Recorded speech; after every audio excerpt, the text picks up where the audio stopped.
Charlie, Director's Report. Okay, yes. Well, first of all, I want to take this opportunity to welcome Commissioner Cardoza to the Commission. I know that you all already did that last month, but I wasn't here, so I just want to take this opportunity to welcome Buzz myself. So, welcome aboard. Recent City Council actions. On May 2nd, the Council passed resolutions to acquire the remaining two properties at Site B by eminent domain. The resolutions related to the other two Site B properties had previously been passed on March 21st. On May 2nd and May 16th, the redevelopment agency passed two separate resolutions relating to two of the Site B properties, finding that the cleanup plans were inadequate under the Polanco Act.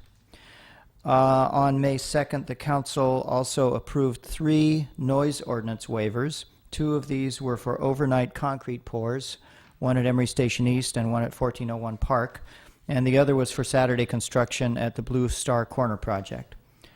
And in addition, on May 2nd, the Council gave direction for us to develop a zoning ordinance amendment to restrict tobacco stores to more than 1,000 feet from schools.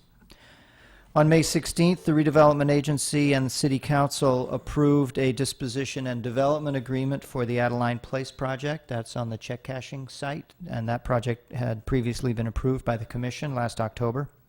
They also approved an affordable housing agreement for the 46th Street Lofts projects.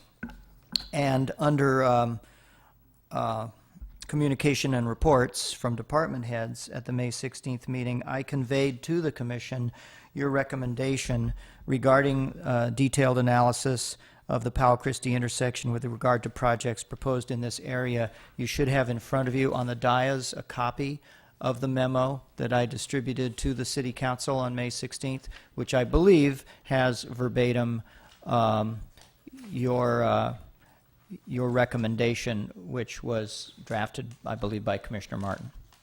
And I had Commissioner Martin's original notes to work from in writing this, so hopefully it reflects what you said. This is what was conveyed to the Council. The Council also has a special meeting scheduled for next Tuesday, May 30th. The purpose of the meeting is to look at the budget, but they are also going to consider at that meeting a request to modify the noise ordinance waiver for Emery Station East. They have requested eliminating the condition that requires them to disable their backup beepers because they say they can't find any construction company, any concrete companies that will do that. So that will be discussed at the May 30th council meeting.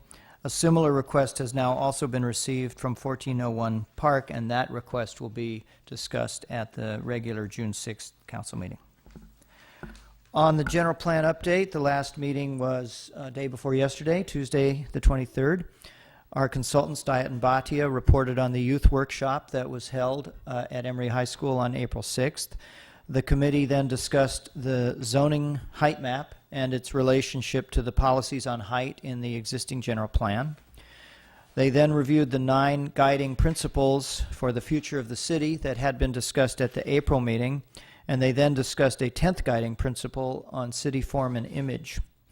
At the June steering committee meeting, there will be a discussion on economic and fiscal implications of development with Economic Development Director Pat O'Keefe. And then in July, the consultants are planning to come back to the committee with some future development scenarios, which will be reviewed and then ultimately presented at a public workshop, which will probably be in September. As I said, I wasn't here last month. The reason I wasn't here was that I was at the APA, the American Planning Association National Planning Conference in San Antonio, Texas. It was a very interesting conference, as they always are. Just a couple of highlights. I attended a training session on parking demand, design, analysis, and policy. There were several sessions on the recent Supreme Court Kelo decision related to eminent domain and also on Oregon's Measure 37 related to land use planning. There were, as always, a number of sessions on new urbanism and smart growth. There was also a very interesting session on APA's land-based classification system. This is quite a detailed and intricate system of classifying land use that the APA has come up with, which in addition to being intricate and detailed is also very flexible and is online, and I think will be a tremendous help as we update our zoning ordinance. It provides some real clear standards and definitions of various types of land uses. Answers a lot of questions too. There was a very interesting session on reflections on planning in big cities with the planning directors of New York City and Baltimore. There was also a presentation on a new publication by the Institute of Transportation Engineers on context-sensitive solutions for the design of more walkable streets. This is actually a joint publication of the Institute of Transportation Engineers and the Congress for New Urbanism, which seems like a sort of unlikely combination. But this new publication is on the ITE website, and it's a draft publication at this point. They're taking comments on it through the end of the year, and then it will be published as an official ITE recommendation. So I think that, that will be a very interesting thing when it comes out. And hopefully you've all received your copies of the April progress report from the city. There is a more detailed discussion of the APA conference on the last couple of pages of the Planning and Building Department progress report. So you're certainly welcome and encouraged to read through that if you're interested, and I would be happy to chat with anybody later about anything more about the conference. That's all I have before we get to two things that are listed on the agenda under Director's Reports, LMA and the retreat and bus tour. So if you have any questions or comments on what I've said so far, I'd be happy to try to respond. Doesn't look like we have Welcome it. back. Yes. Thank you. All right, current status of the LMA projects. As you know, they have sold 1401 Park and Doyle Street condos to Prometheus, and they are continuing to develop the Flecto or 46th Street Lost project. 1401 Park Avenue project, the foundation permit was issued on December 23rd, and a permit for shoring and bracing of the existing brick facade and demolition of the remainder of the old foundation was issued on January 9th. The demolition is now complete, and the work on the foundation is proceeding. The building permit for the superstructure, that is the rest of the building, is still pending sign-off by Public Works relating to the approval of a public improvements agreement and outstanding issues relating to the soil remediation in adjacent Holden Street. Doyle Street condominiums, the interior demolition of that building is complete. The foundation permit was issued on May 12th. Construction is proceeding on the foundation. Plans for a podium permit have been approved by the Planning and the Building Divisions and will be issued tomorrow if the Public Works Department approves it.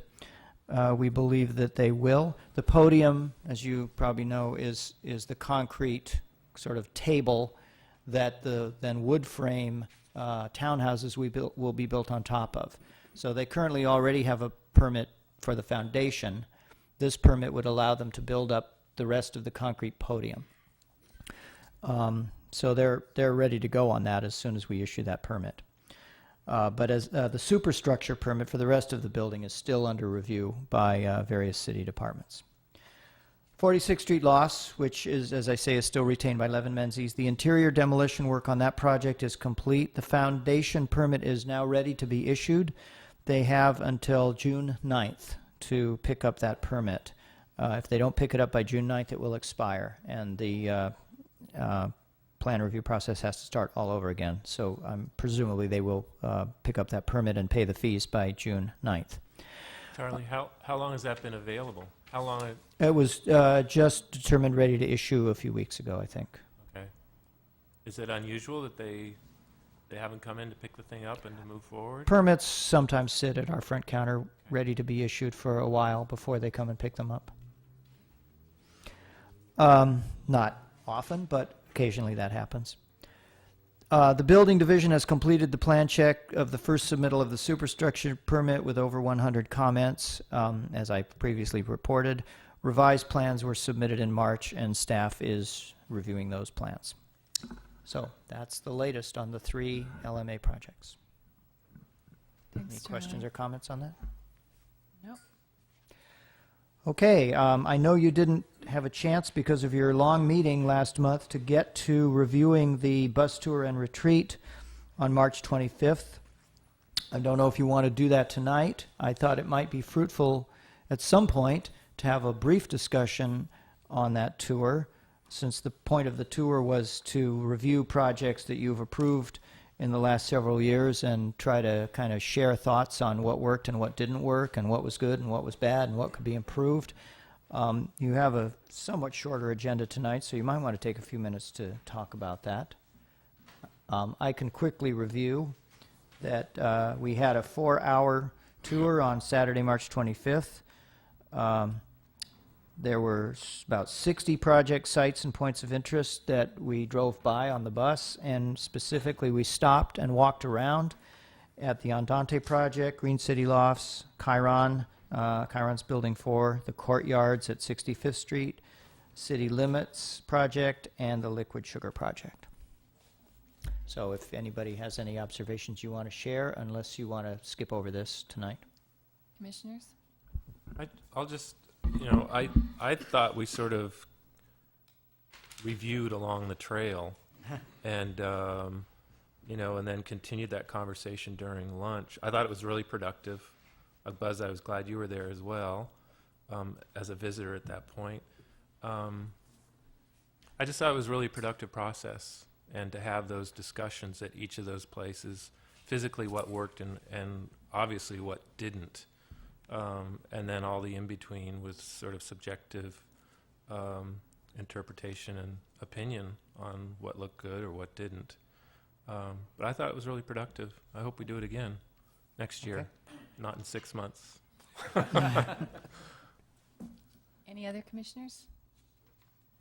Well, I would just like to echo Jim's comments. I think it was incredibly valuable for the commissioners to have a chance to see some of these projects and share their thoughts, and there were a number of lessons learned, I think, and I think it gave commissioners an opportunity to perhaps talk a little bit more about design than they might typically do up here on the dais, and I would strongly recommend that we have an opportunity as a commission to do this again. I think one thing that I would like to just kind of add in that, and having even prior to the tour, having seen the inside of both Andante and the courtyards, and seeing how vastly different they are, we see a lot in our plans about exterior facades and elevations, but interiors don't seem to be stressed as much. And and what really seeing those with a critical eye looked at, or brought home to me, is that it's important to really focus more as well on the interiors and not just the exteriors. And maybe what we need to do is to ask for more detail on interior drawings, interior public spaces as well as exterior Common space. Yeah. May I just and just the views from the streets. May I just clarify, when you say interiors, I presume you're referring to interior courtyards? Courtyard areas? Public common Not open the space. interiors of the units Right. themselves? Right. Right. I would echo that, and I think it would be really useful for us. I was not on the commission when these projects were approved, so I don't know what the packets looked like, but I would really look forward to seeing more information on the interrelationship between buildings, and not from the street, but those places where you are inside the project looking around, because that seemed to be where there were some of the largest lacks. I think that the the tour of Chiron was proof that if you have a really expensive architect and an unlimited budget, you can make a nice building. Absolutely. Well, I found the tour very interesting. I wasn't on the commission at the time, but it was interesting to see the variation from Andante to Green City Lofts, which were only a couple of blocks from each other, but one was very impressive and the other wasn't. To say the least. And I think your comment about having a more complete package might be useful in the Yeah. future, too. Any others, Murray? Okay. Okay. I think that's it. All right.